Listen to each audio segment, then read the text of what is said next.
जय जय राम, जय श्री राम, जय हो बागेश्वर धाम सरकार, जय हो हनुमान जी महाराज। मित्रों, आज मैं आपको जो कहानी सुनाने जा रहा हूँ उससे आपको साबित हो जाएगा कि चाहे कितनी भी बड़ी दुश्मनी क्यों न हो, चाहे कितने ही बड़े दुश्मन क्यों न हो, इन 3 लोगों को घर से कभी नहीं निकालना चाहिए। बहुत समय पहले की बात है। नारायणपुर गांव में एक बूढ़ी माँ रहती थी। उनके 2 बेटे थे। उनका पति कुछ समय पहले गुजर चुके थे, इसलिए उस परिवार में बस 3 प्राणी रहते थे। एक बूढ़ी माँ, 2 बेटे। दोनों बेटे बहुत ही ज़्यादा मेहनती थे।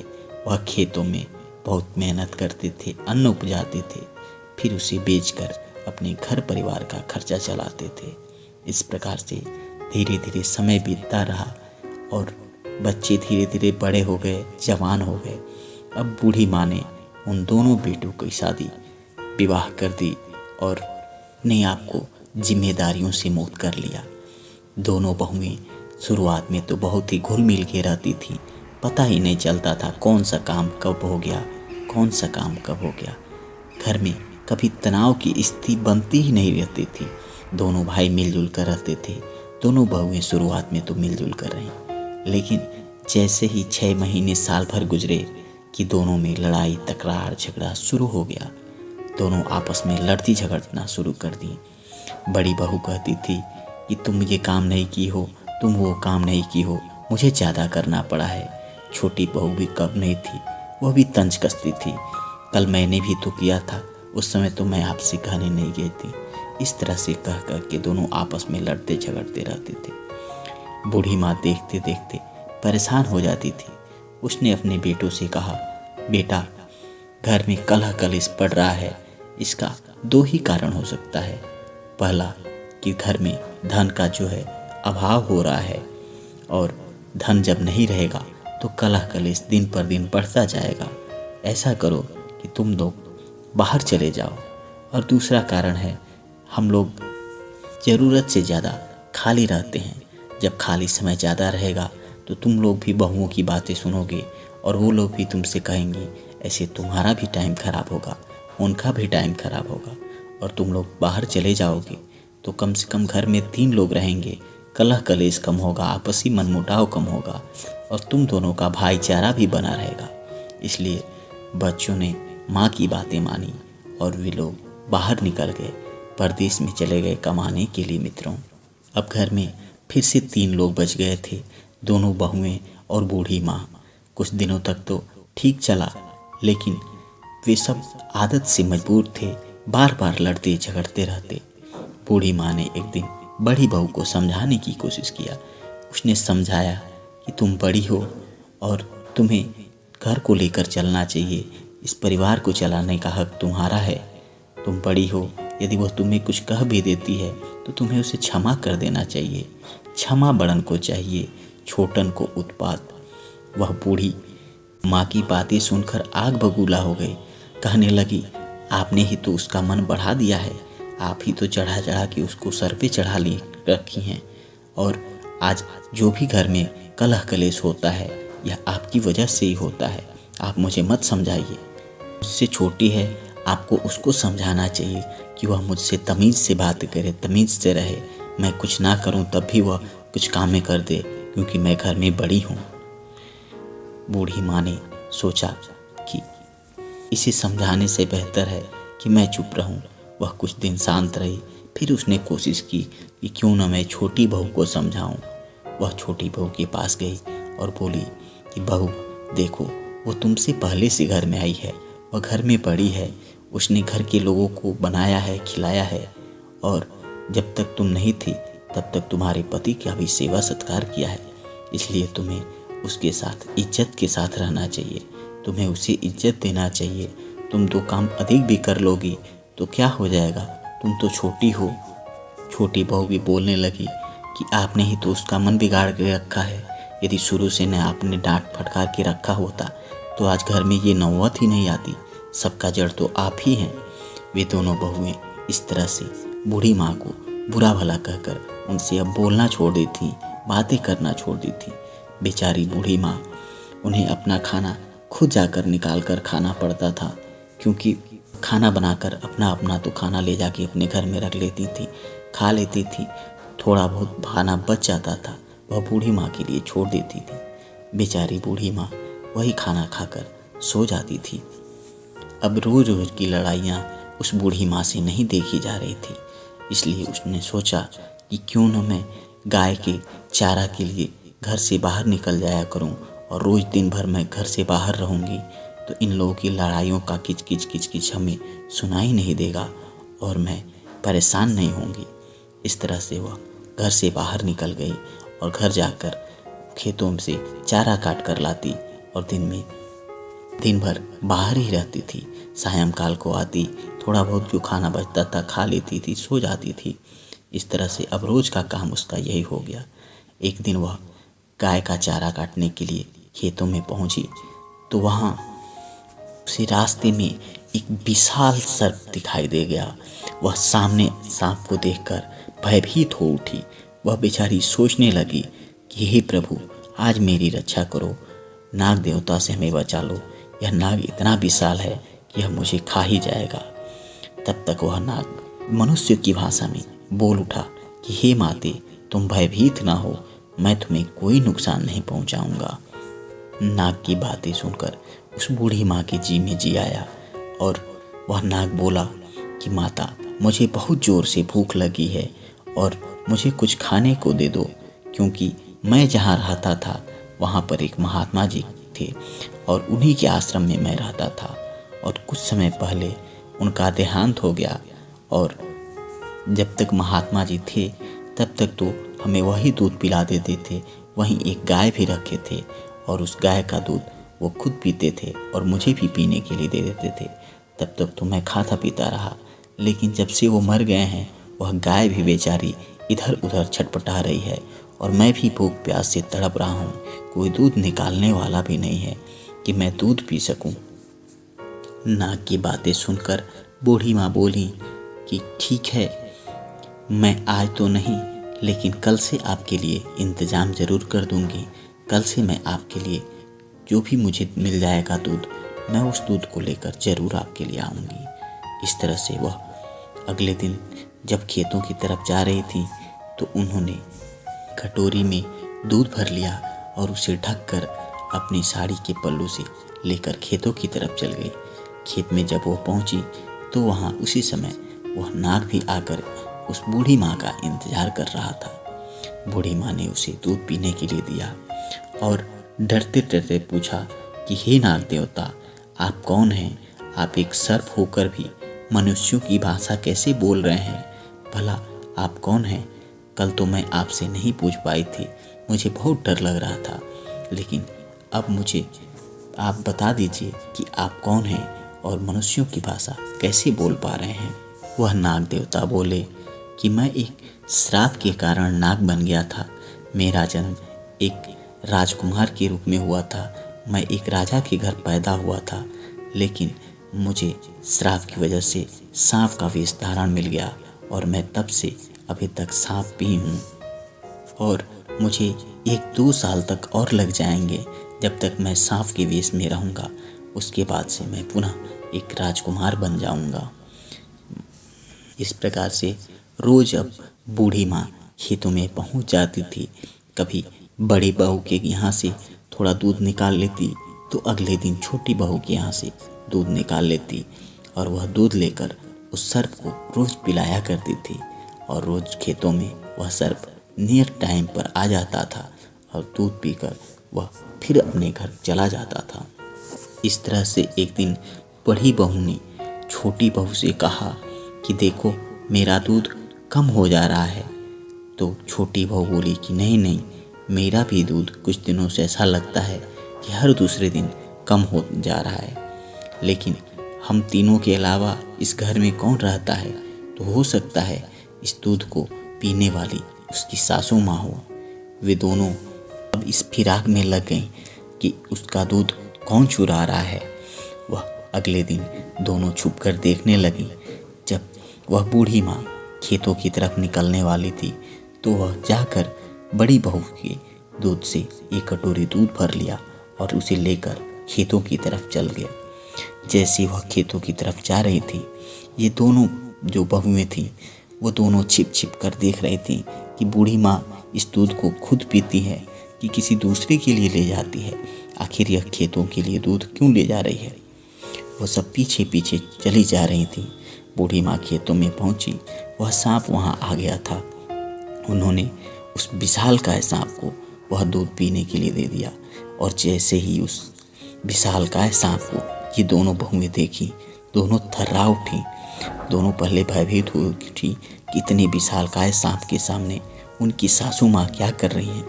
फिर इन सबों के दिमाग में आया कि हो सकता है यह विशालकाय सांप एक बड़ा राक्षस हो और उनकी सासू माँ एक बहुत बड़ी डायन हो, तभी तो इन दोनों का संबंध है और यह रोज उसको दूध पिलाने ले जाती है।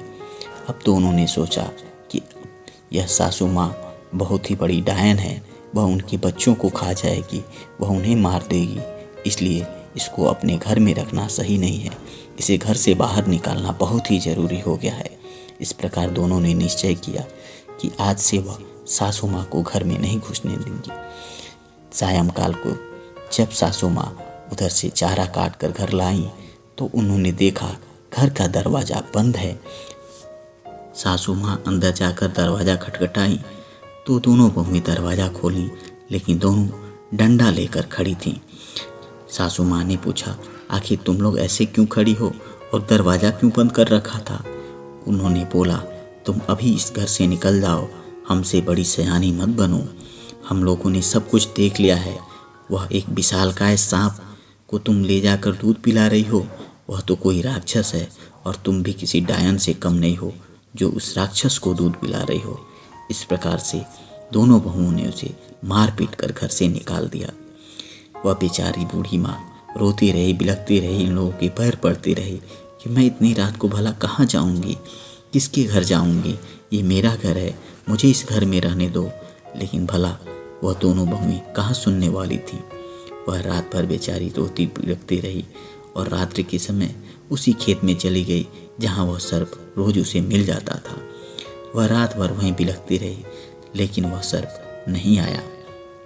अगले दिन सुबह हुआ, वह बेचारी बूढ़ी माँ रोते रोते वहीं गिर पर सो गई थी। सुबह हुआ और जब वह सर्प वहाँ आया तो उसने बूढ़ी माँ को सोते हुए देखा। उसने पूछा, हे माँ, तुम्हें क्या हो गया है, तुम्हारा तबीयत तो ठीक है, आखिर तुम इस अवस्था में कैसे सो रही हो। बूढ़ी माँ ने सारा किस्सा कहानी उस सर्प को बता दिया और कहने लगा कि मेरी बहुएं अब मुझे घर से निकाल दी हैं, अब मुझे रहने का कोई जगह नहीं है। वह सर्प बोला कि हे माँ, तुम चिंता न करो, तुमने मेरी बड़ी सेवा की है, तुम मेरी माँ के समान हो और मैं भी तो तुम्हारा एक बेटा ही हूँ। आज से तुम मुझे अपना बेटा मानो, मैं तुम्हें अपने घर ले चल रहा हूँ। वह सर्प जंगल में आगे आगे जाता गया, बूढ़ी माँ उसके पीछे पीछे चलती गई। चलते चलते चलते चलते वह सर्प एक बड़ी घनी गुफा की तरफ बूढ़ी माँ को ले गया, और बूढ़ी माँ जब उस गुफा से होकर अंदर गई तो वहाँ पर उन्होंने देखा एक बहुत ही अच्छा आश्रम था। उस आश्रम के किनारे तमाम तरह के फल फूल लगे हुए थे और उस आश्रम में खाने पीने रहने के लिए भी सारे इंतजाम थे। वह सर्प बोला कि हे बूढ़ी माँ, यही वह आश्रम है जहाँ वो ऋषि मुनि रहा करते थे और जहाँ मैं भी उनके साथ रहता था। वह गाय भी यहीं कहीं घूम रही होगी, वह मुझे देखकर अभी जरूर यहाँ आएगी।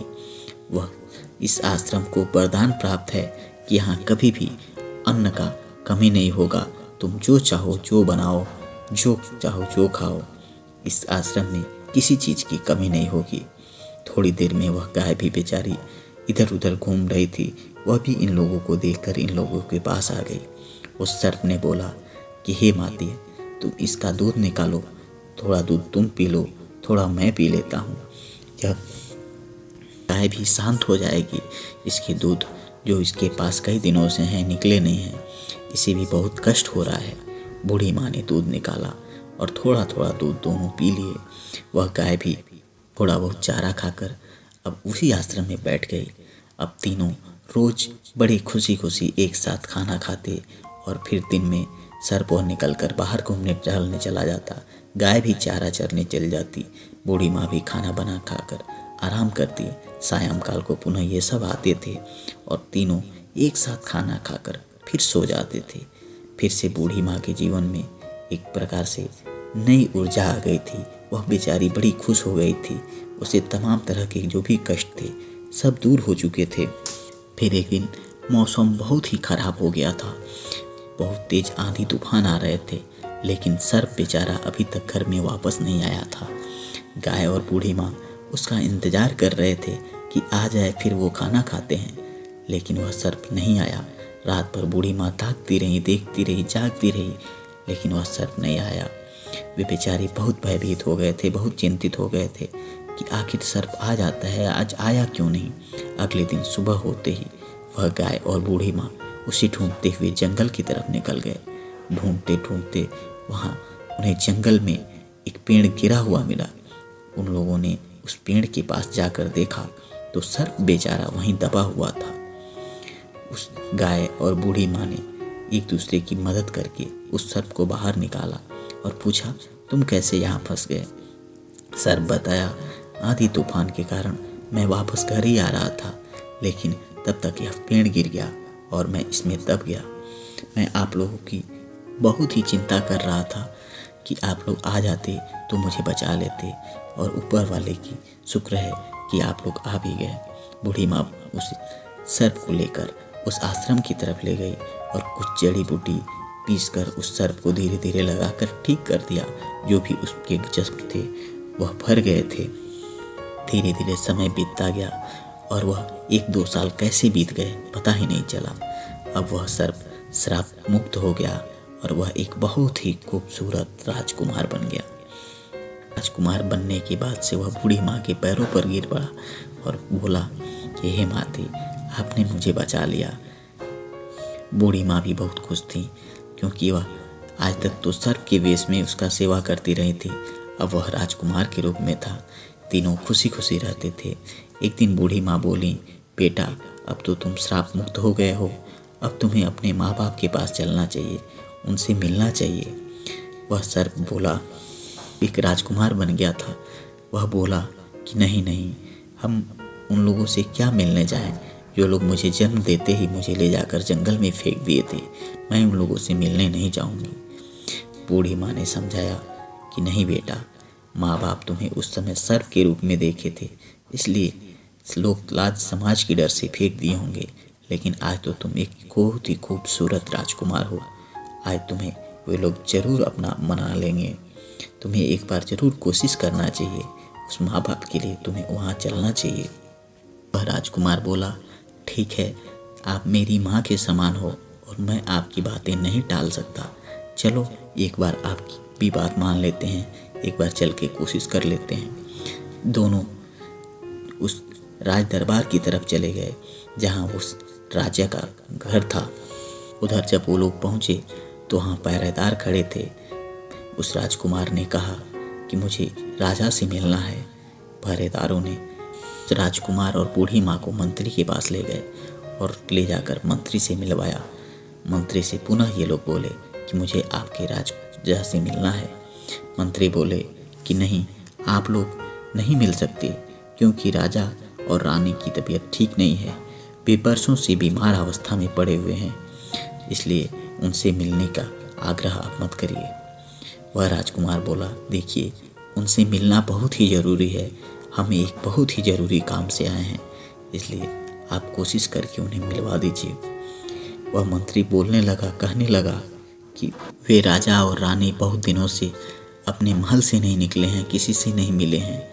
बहुत समय पहले जब इस राजमहल में एक बच्चा पैदा हुआ था, उस समय इस राजमहल में पूरी खुशी की लहर दौड़ पड़ी थी, लेकिन बाद में पता चला था कि वह बच्चा नहीं, सांप था।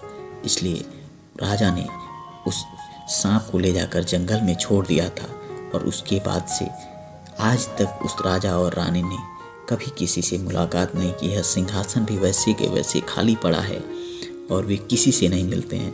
भला आपसे मैं क्यों मिलवा दूं? वह राजकुमार उस मंत्री के पैर पर गिर पड़ा, बोला कि देखिए, यदि आप इस राज्य की भलाई चाहते हैं तो आपको एक बार उस राजा से हमें जरूर मिलवाना ही पड़ेगा।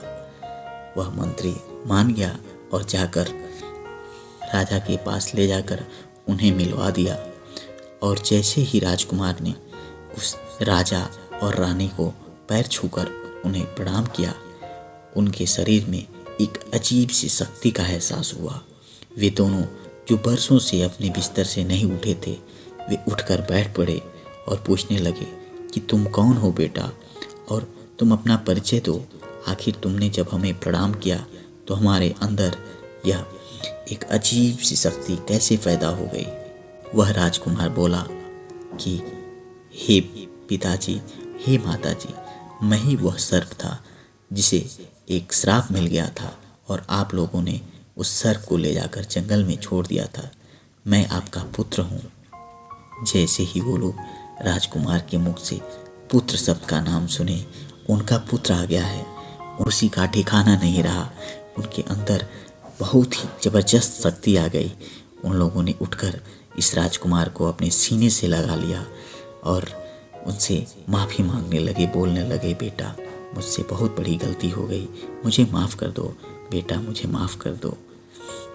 वह राजकुमार बोला, पिताजी आप ये क्या कर रहे हैं। उसने उन दोनों लोगों के पैरों पर गिर पड़ा और वह राजकुमार उनसे कहना लगा कि आप लोगों की कोई गलती नहीं थी, गलती मेरी थी, श्राप मुझे लगा था, इसलिए आप लोग ऐसे शब्द ना कहें, आप लोग हमसे माफ़ी ना मांगें। इस प्रकार से वह राजकुमार अपने माँ बाप से मिल गया।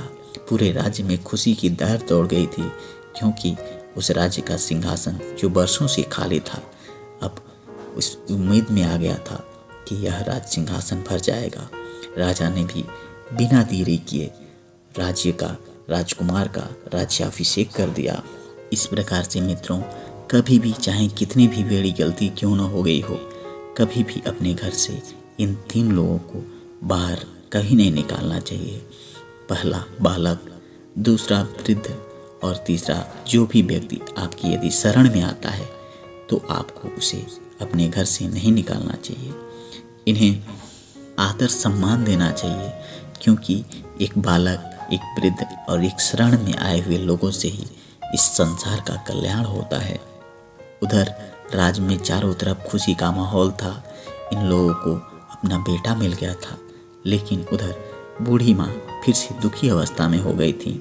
वह बेचारी ये सोचती रहती थी कि अब उसके साथ कौन रहेगा। यह देख वह राजकुमार उनसे बोला कि देखो माँ, उसने तो मुझे पैदा किया है, इसलिए वह माँ है, लेकिन आप मेरी माँ से भी बढ़ के हो, क्योंकि मैं उस दिन अपना जीवन त्याग देता यदि मुझे कुछ खाने को नहीं मिला होता, मैं मर गया होता, लेकिन आपने मुझे बचा लिया है, इसलिए आप आज से इस राज्य की राजमाता के रूप में रहोगी और आपको राजमाता का दर्जा प्राप्त होता है। इस प्रकार से बूढ़ी माँ उस राज्य की राजमाता बन जाती हैं और पूरे राज्य में खुशी का लहर दौड़ उठता है। सब लोग खुशी खुशी रहते हैं। इधर बूढ़ी माँ के बेटे लौट आते हैं। लौट कर आने के बाद से वे घर में अपनी माँ को नहीं पाते हैं। वे अपनी पत्नियों से पूछते हैं कि मेरी माँ कहाँ है, दिखाई नहीं दे रही। वह पत्नियाँ दोनों बेटों को ऐसे बताती हैं कि वह बहुत बड़ी डायन थी और वह एक सर्प को दूध पिलाती थी, वह मेरे बेटों को भी खा जाती, इसलिए हम लोगों ने मार पीट कर उसे घर से बाहर निकाल दिया। जब ये बेटे इतनी बातें सुनते हैं तो उनके क्रोध का ठिकाना नहीं रहता है और उसे डांटते, फटकारते हैं, मारते हैं अपनी बीवियों को। फिर कहते हैं कि जिसने हमें जन्म दिया था, यदि वह डायन थी तो भला तुम लोग क्या हो। उस डायन की वजह से तो तुम लोग भी हमारे घर में आए थे। अब उन घरों में रोज़ लड़ाई झगड़े होते रहते हैं, रोज़ कलह कलेश होते रहते थे। वे दोनों बेटे इधर उधर अपनी माँ का पता लगाते फिरते, ढूंढते रहते, लेकिन उन्हें अपनी माँ कभी नज़र नहीं आती थी। कुछ समय बीता, फिर उन लोगों ने ढूंढते ढूंढते उस राज्य में पहुँचे जहाँ वह राजमाता के रूप में थी।